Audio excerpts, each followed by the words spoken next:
currently in Arizona following Neil, who's our professional guide, who's going to take us out on the water from Willow Beach. And it's safe to say, well, here's Tim just driving, and it's safe to say that I am shitting myself.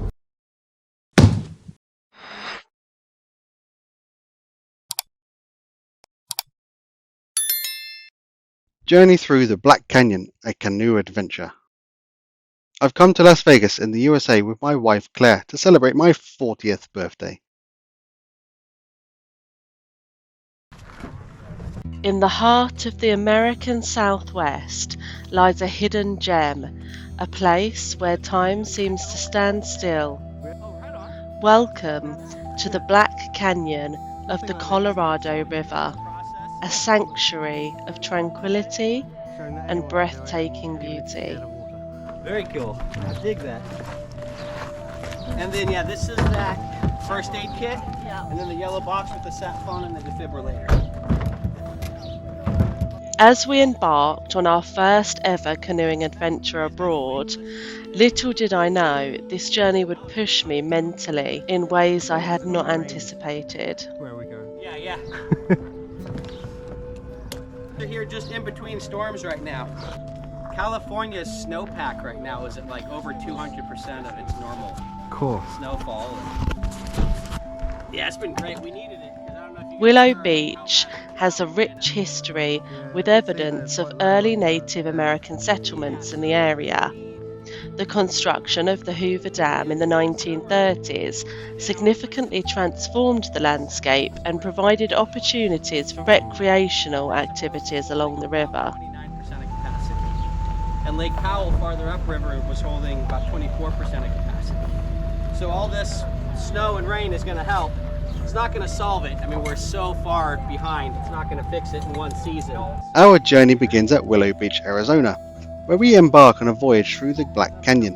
For those of you who want to extend your trip, there are campsites nearby.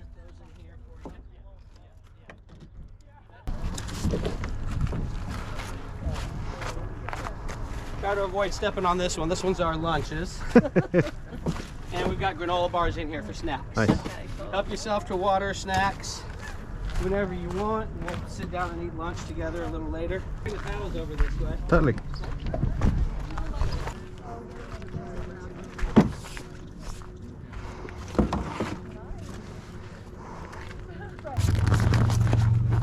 And this is kind of a fun piece of equipment right here. It says I pooped today on it. So you got to use those black bags. It goes in here. Then you carry this as a trophy for the rest of the day. Sunscreen if anybody needs sunscreen. Excellent. So what part of the UK are y'all from? Cambridge? Cambridge? Yeah. Nice. Actually heard of that one. Yes, it's very, very, very flat round there. Oh really? Yes, it's known for being very flat. So you guys usually paddle on like small rivers or out in the ocean? Or? Oh, small rivers. Yeah. Mostly canals. Yeah, this will be the widest I've ever done today.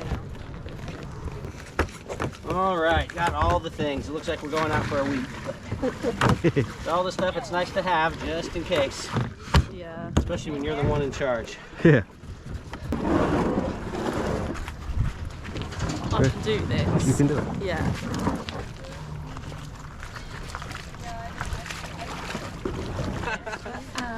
Right, I'm going to do it. You're already doing it. One go. So,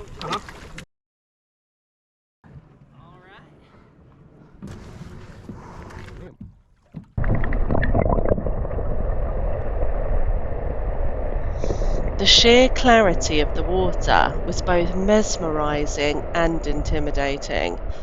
As I peered down into the depths of the vast river, I felt as if I was floating above a world unknown, where the secrets of the canyon lay hidden beneath the surface. one of the cool things about this water is how clear it is. So you can see all the way to the bottom in most areas. I think it is. I find it quite interesting, see what's going on down there.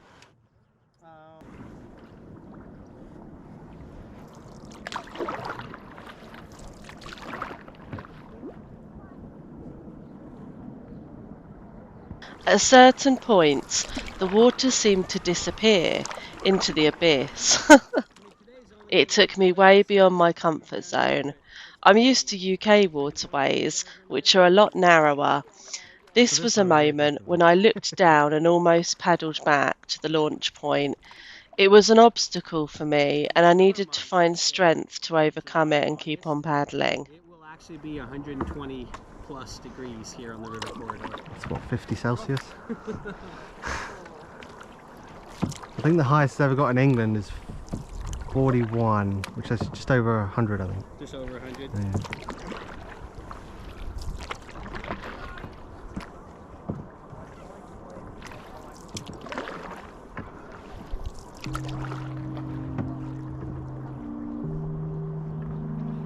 So this building over here, this is a fish hatchery.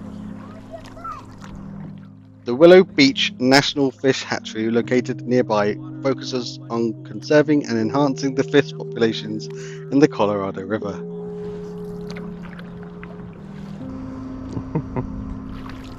Well, it was my birthday 3 days ago.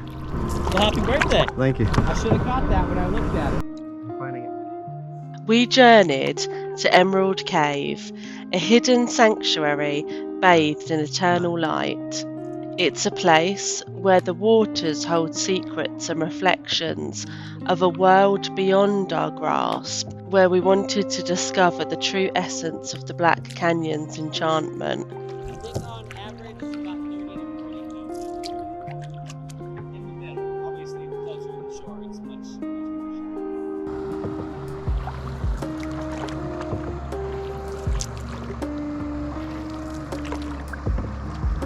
It's a bit shallower here.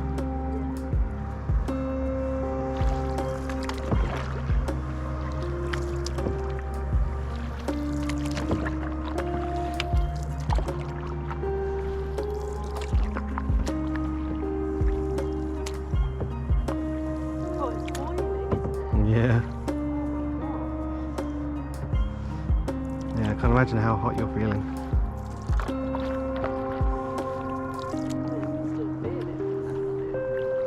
Yeah.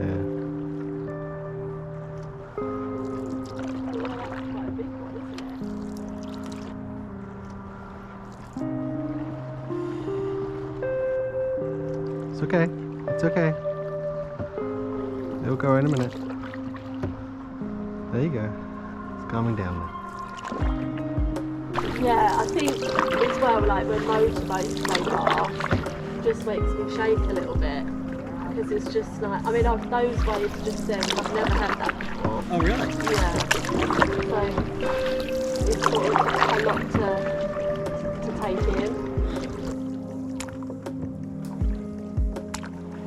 It's a pilgrimage back in time, immersing ourselves in the raw power of nature and the echoes of centuries gone by. As we weave through the channels and gentle curves of our path, the canyon walls revealed themselves to us. This thing would turn into just an absolute raging torrent of water. Cool. So today, we're on, give or take, about 10,000 CFS. About 10,000 cubic feet of water per second is coming through. Your average spring was 120,000 CFS. This is 10,000. So imagine like 10 to 12 times this volume raging through here with nothing to slow it down. So it's moving 30, 40 miles an hour. That's an interesting path. There are no official catwalks in the Black Canyon of the Colorado River today because they're no longer in use. They were used historically so office workers could commute along the steep rock canyon walls. Quite marvellous to see. See that gray box? Yeah. That's the gauging station. That's where they were taking the measurements. So before you build a dam, like the Hoover Dam, you need to know things like water flow rates, water elevation changes, how much sediment's in the water. So that's what they were doing out here back in the 1920s and 30s. The cave is situated about 3 miles upstream from the marina, making it a popular destination for river adventurers.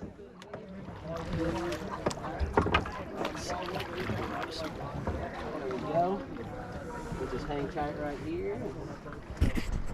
The cave gets its name from the stunning emerald green colour of the water inside.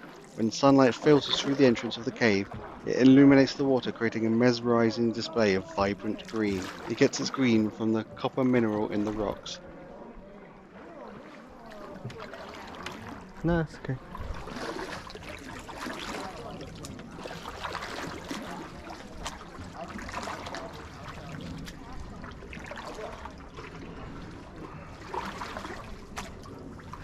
It doesn't go back real far. You want to hit the brakes before you slam into that back wall. Yep.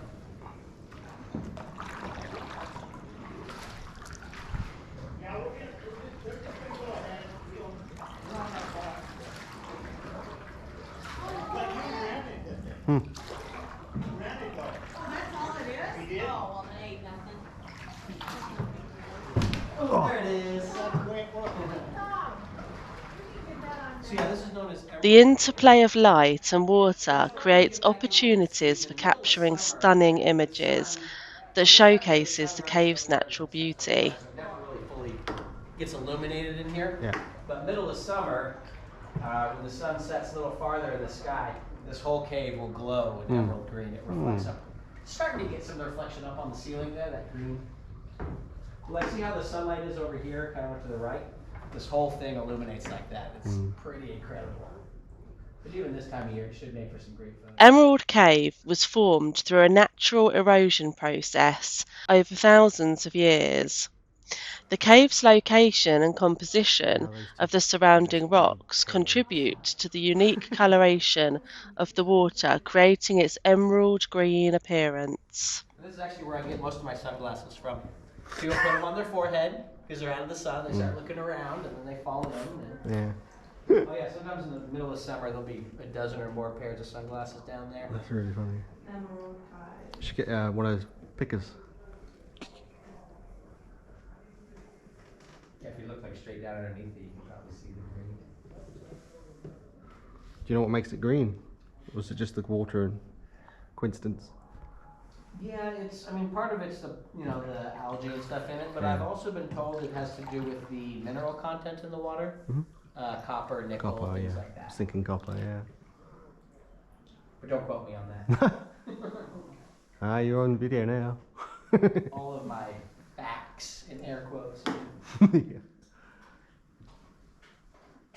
If you'd like, Claire, if you want to give me your phone when we head out, if you guys want, I can get you some pictures. Oh, yeah. If y'all up there.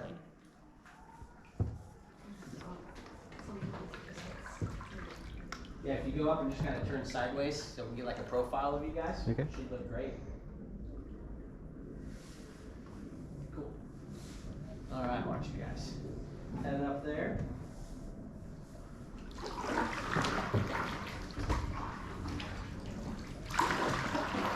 Oh, it's cooler in the cave, isn't it? Good.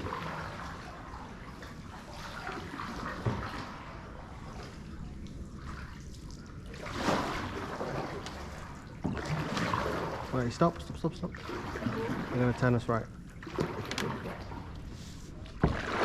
I guess it helps if I hit the button. No, I was posing. Yeah.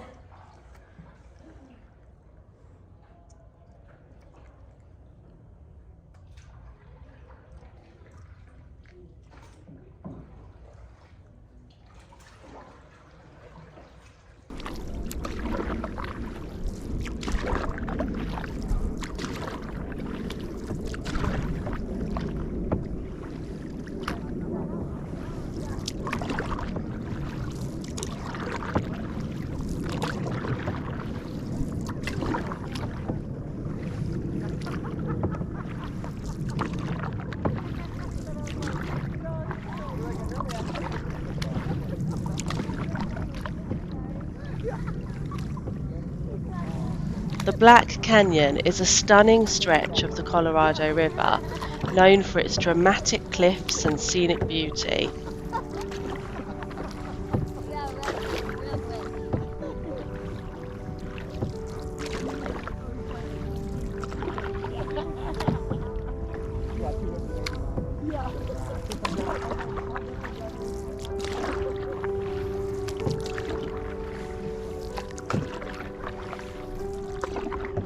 In the early to mid 20th century, during the construction of the Hoover Dam and the associated infrastructure, the Black Canyon served as a hub of activity for thousands of workers who were involved in the construction, and a need arose to transport workers across the rugged and challenging terrain of the canyon, and that's where the historic cable cars were born.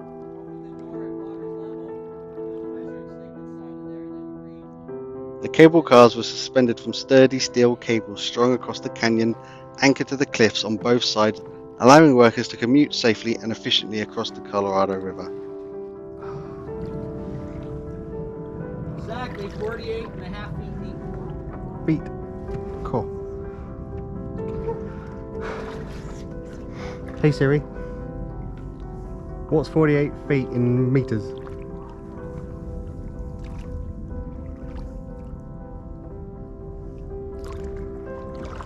No signal. I was gonna say, I was gonna be surprised if you got an answer. While the cable cars are no longer in use today, they remain as a reminder of the historical significance of the area and the ingenuity of the engineers who developed these transportation systems.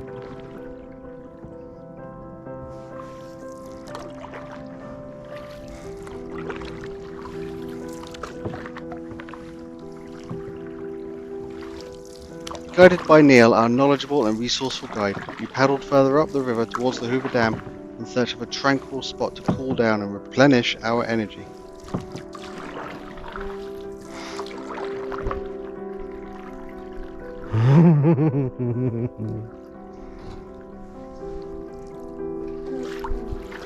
During our unforgettable canoe trip through the Black Canyon, we had the privilege of being guided by an exceptional individual named Neil from Desert Adventures. Neil's unwavering patience and expertise and genuine passion and experience made the journey all the more remarkable. His knowledge of the area and history really added depth to every moment, transforming the trip into a captivating learning experience, and we loved it. It's definitely in the shade. You're gonna have to duck. Oh, hold on, Tim, stop it. I can't get that You low. want to pick one side or the other in that little spot, or just duck.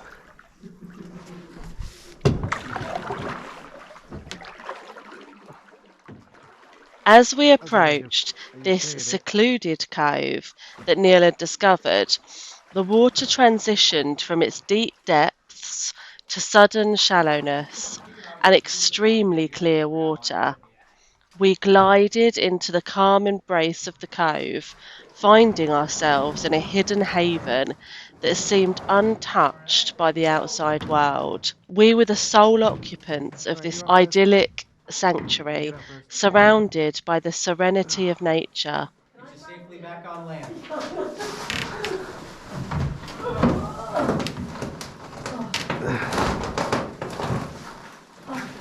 Absolutely. You good? Oh man. Now I can either, if you want to sit down, I can bring this up more, or you can probably just step out of the boat there, whatever.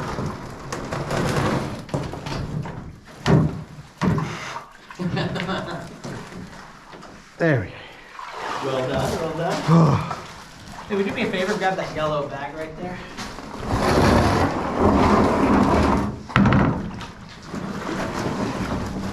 Cool, thank you much.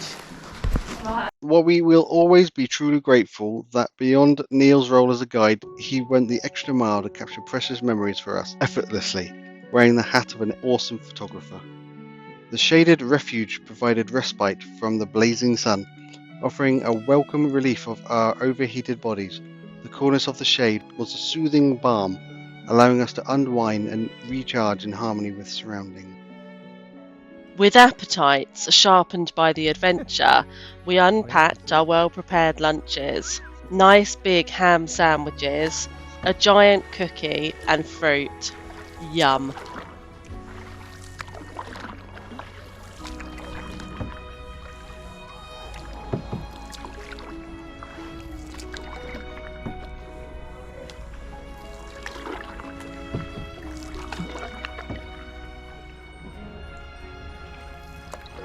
Cool. Still a massive queue, look. Huh? The emerald.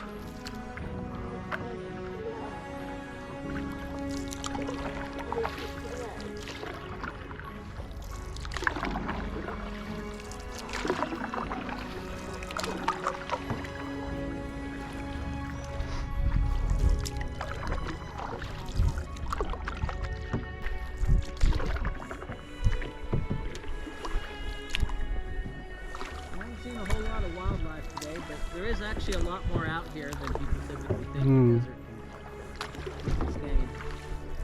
Oh, what? Sorry? Kind of accordion shaped. Okay. Does that make sense? You know, they kind Something that really surprised us was when we saw the queue of kayakers outside the cave.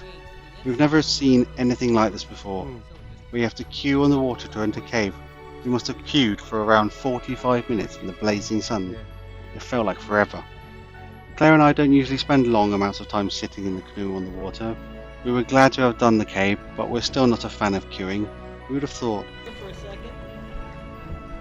Backwards. You don't have to if you don't want it. But You want to go in? we're just kind of doing good on time. So I was paddled right here. I think I paddled in here once.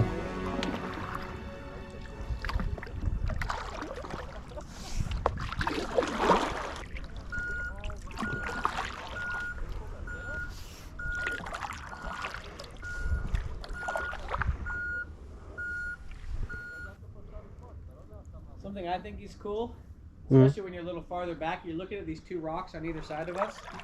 I think this was one big rock that split in half. It's convex on one side You mean- and concave on the other. And if you're out on the river looking at it, the tops of them are identical. Oh. Am I gonna?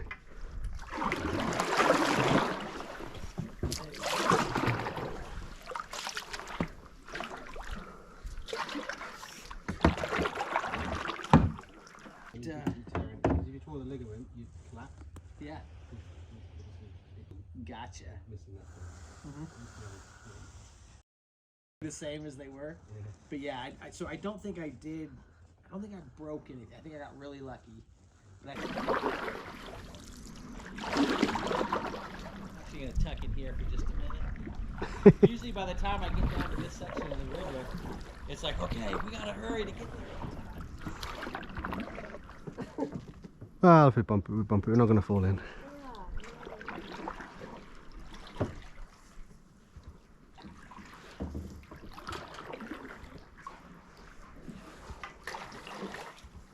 So like these look like they're all dead right here, Mm. but it's just dormant for the winter. And this is a mesquite. And mesquite has really big thorns on it, so be careful. You guys don't have hummingbirds, right? Over there. So No. one day I had some guests from your guys' side of the pond and they freaked out when they saw a hummingbird. This wrens, and we have, I want to say just like desert wren or something like that. And I'm like, it's gotta be just all the same bird, right? Just like where you see it. Yeah. But then I was looking through a bird book the other day, and sure enough, it said all three of them. I was like, okay, like they actually are a thing.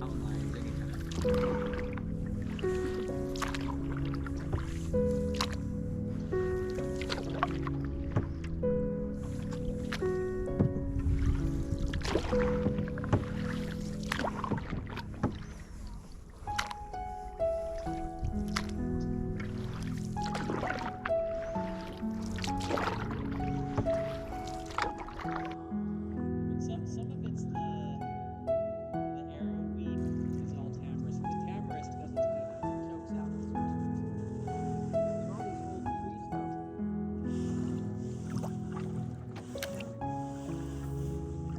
Not this clear enough. You want to go over there?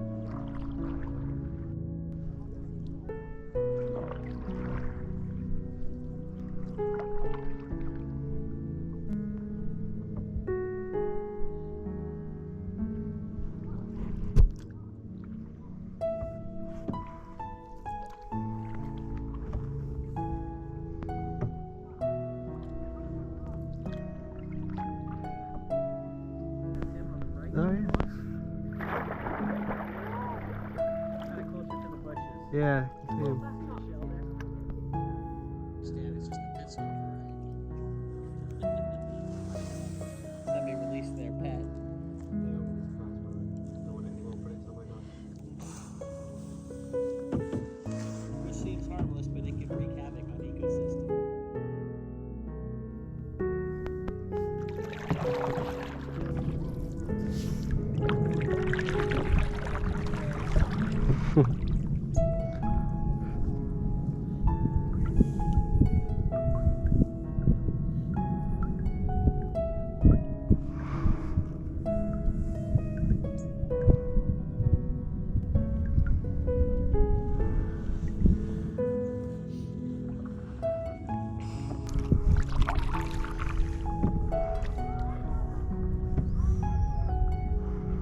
I just love these old tree stumps. Mm. They're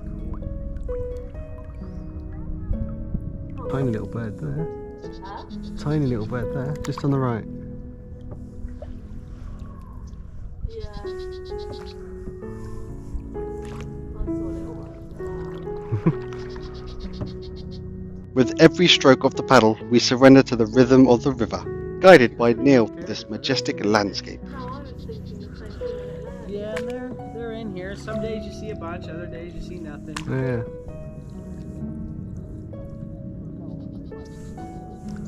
Yeah, you would think you'd be seeing a lot more. Yeah, it's really that. The rich biodiversity of the Black Canyon comes alive with Yeah, elusive correct. creatures presenting themselves to us, if Yeah, it's only up for a above us. short time. Oh, look. The area around Emerald Cave is home to a diverse array of wildlife, including bird species such as heron and eagles, as well as fish and other aquatic creatures in the river. We were fortunate enough to spot a couple of vultures and turtles. You kind of see them moving around a little bit. Well, what was I seeing? I recently saw something about somewhere cactuses are popping up somewhere over in Europe.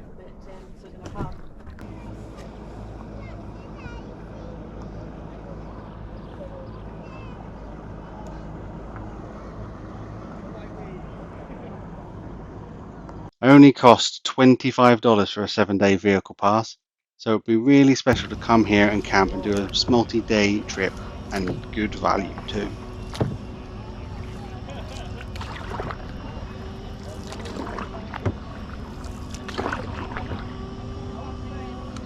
Right, you ready to brace yourself?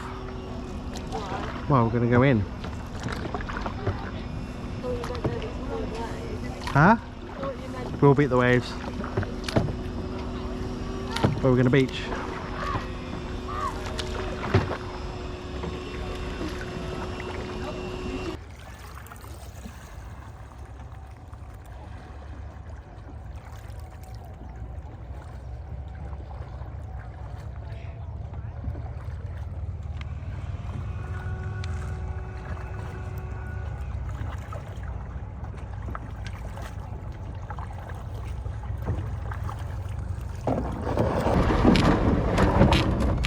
And we made it! Good job, guys. Oh yeah.